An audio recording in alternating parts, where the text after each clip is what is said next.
Hey family, today I want to share 5 facts that prove that our democratically chosen governments, including the BJP Modi government, are inherently anti Hindus.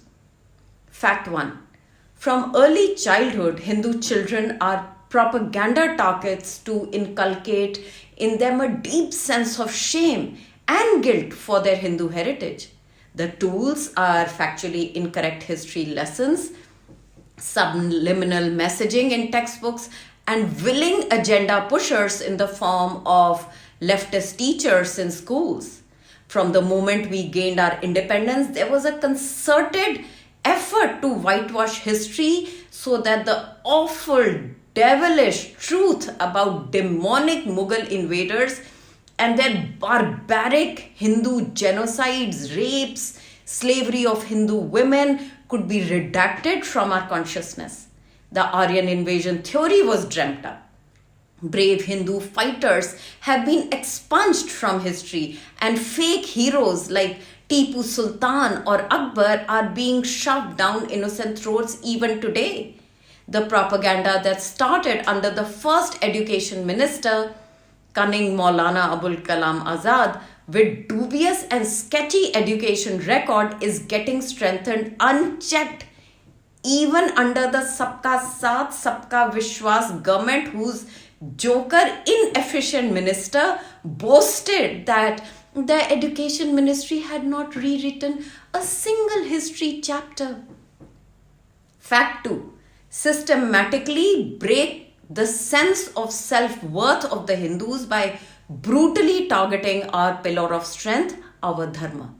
This break started with Chicha Nehru, who tried everything in his power to set up a lopsided anti-Hindu India, be it by forbidding Honorable President Sri Rajendra Prasad from inaugurating our cherished Somnath temple, to arm twisting the CM of UP, Govind Pallab Pantji, to force the removal of Ram Lala from the sanctum sanctorum of Ram Mandir and place our beloved God out in the open in the courtyard.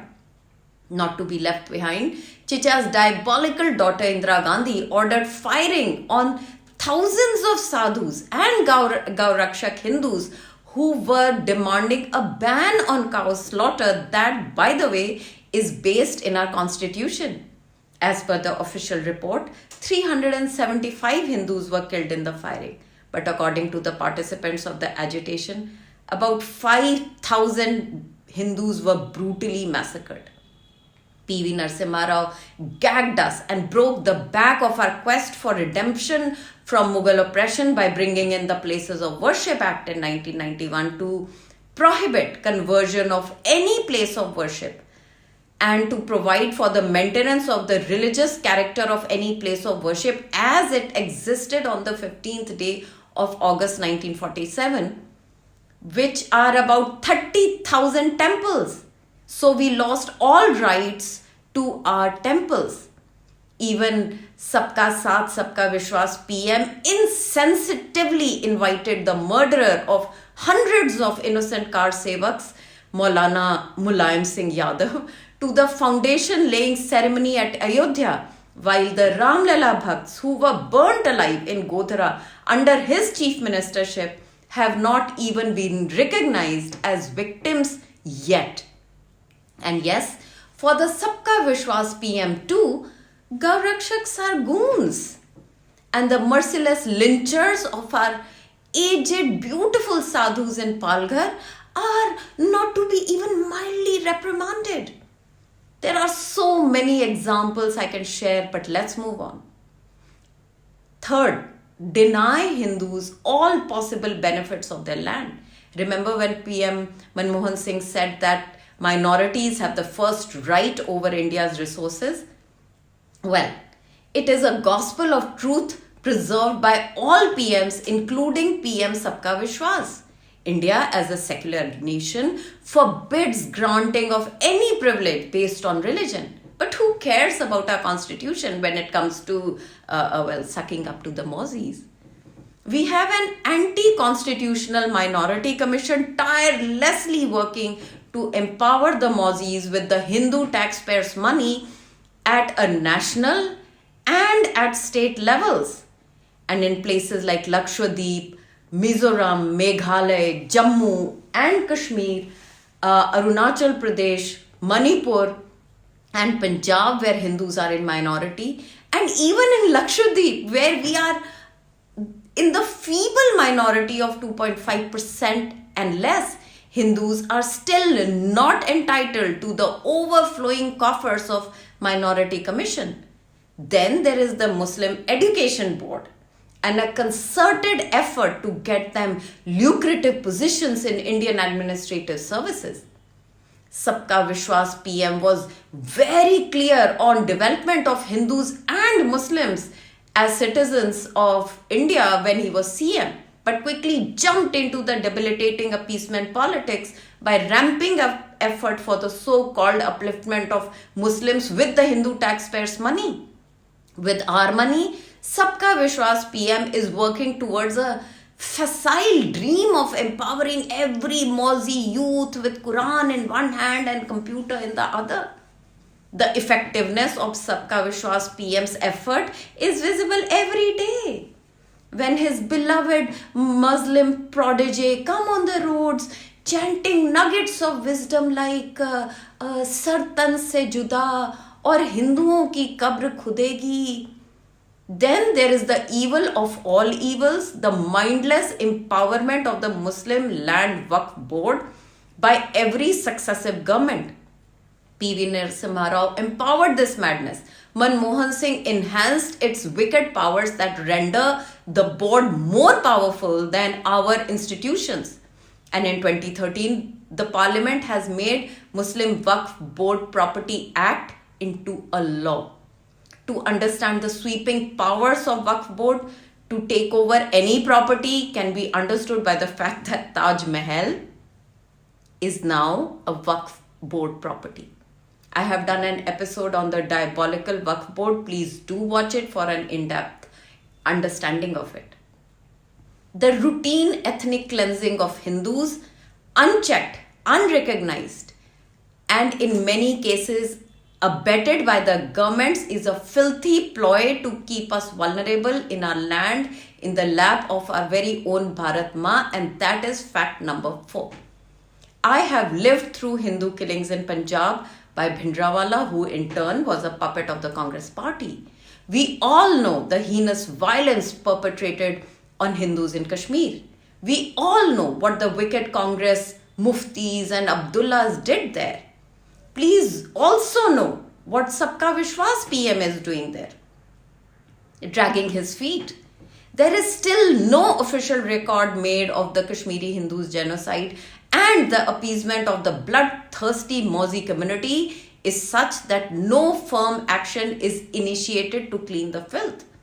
Those Hindus who believed the Sabka Vishwas PM and returned to Kashmir are routinely killed, and our forces are still ordered not to strike during Ramazan, even when we know that the terrorists believe that Allah gives special rewards if they kill kafirs during the time of fasting and prayers. So redressal of the injustices against Hindus is a forgotten dream now.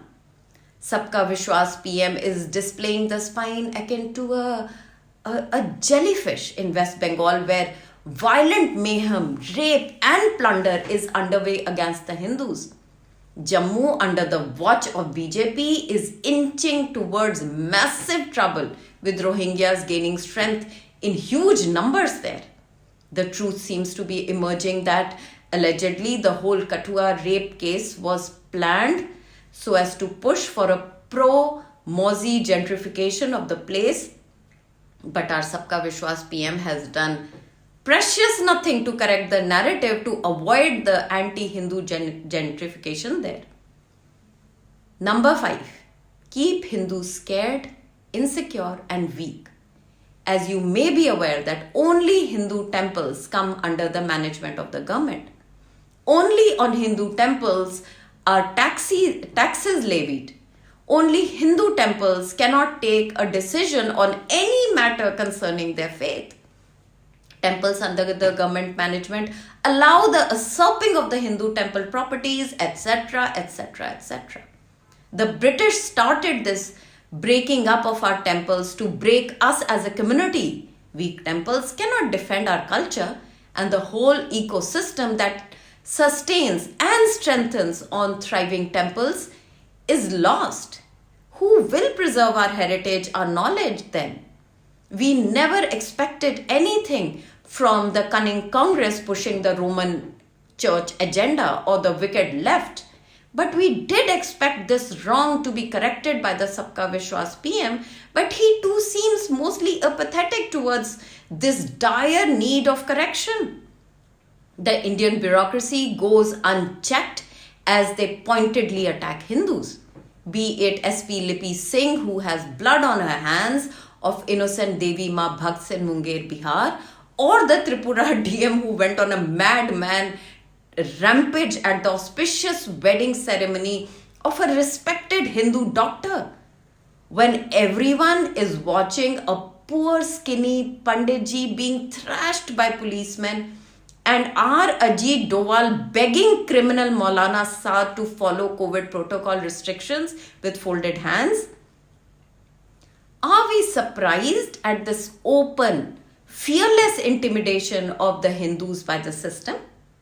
What message is being broadcasted when Kamlesh Tiwari ji is brutally murdered and nothing happens? Or Hindu girls are dragged on the streets in West Bengal and gang raped and nothing happens? Hindus leave their homes in hordes and flee from fear of cruel death and nothing happens.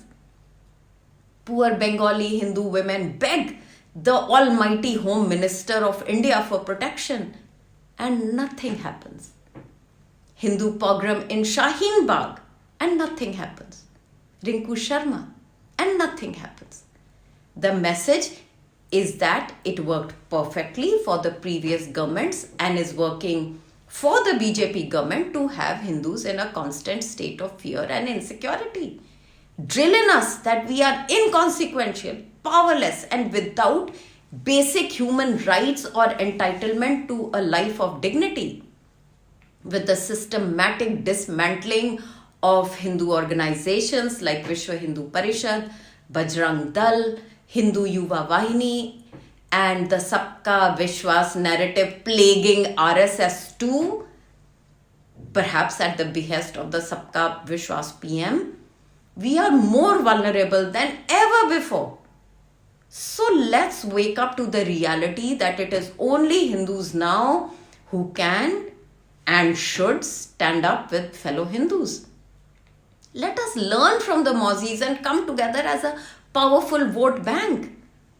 Let us know how to negotiate. Sabka Vishwas PM is a politician. He needs us more than we need him.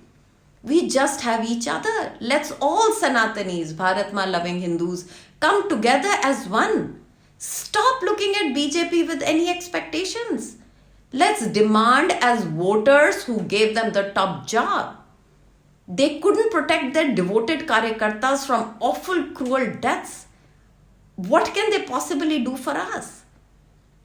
We need to make sure that the strong Hindu rock star leaders like Yogi Adityanath Ji Maharaj and stars in making Himant Biswa Sarma emerge from the spineless BJP. We need to make sure that Hindu voices like that of Yati Narasimhan Ji are amplified.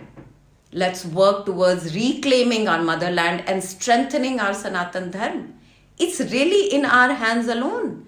Let's exercise our collective strength and push Sabka Vishwas PM, who is lost in his hopeless daydream of Mozi love, to wake up, shape up and perform for us, his biggest vote bank, the Hindus.